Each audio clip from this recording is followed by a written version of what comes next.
Welcome to my channel friends. இன்றைக்கி நம்ம ஒரு வெஜ் குருமா தான் பார்க்க போகிறோம். வாங்க பார்க்கலாம்.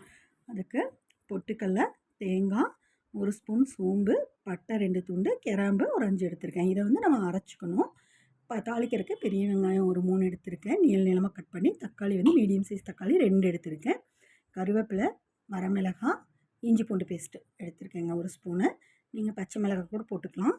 நான் வந்து குக்கரில் எண்ணெய் விட்டு அதில் வெங்காயத்தை போட்டு கண்ணாடி பதம் வர வரைக்கும் வணக்குங்க.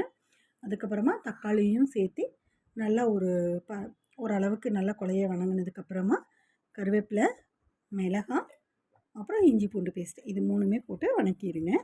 அதுக்கப்புறம் ஒரு ஸ்பூன் சாம்பார் தூள், கொஞ்சம் மஞ்சள் தூள், அது 2யும் போட்டு கலருங்க. நல்லா ஒரு கலரிட்டு நம்ம அரைச்சி வச்சுருக்கிற பேஸ்ட்டை உள்ளே ஊற்றுங்க. அதுக்கப்புறம் நல்ல ஒரு கலரணுங்க, இல்லைன்னா கட்டி பிடிச்சிரும்.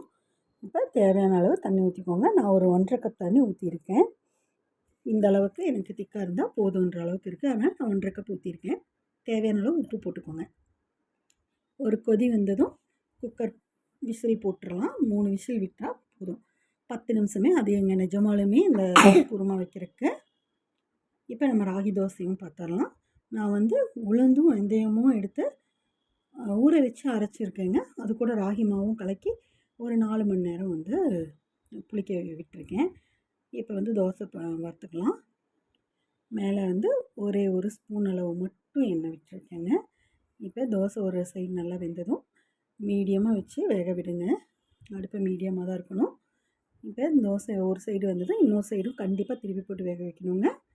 இப்போ நம்மளுக்கு தோசை ரெடி, குருமாவும் ரெடி. நிஜமாகவுமே இந்த குருமா செய்ய 10 நிமிஷம் தான் ஆகுங்க. கண்டிப்பாக ட்ரை பண்ணுங்கள். தேங்க்ஸ் ஃபார் வாட்சிங் ஃப்ரெண்ட்ஸ்.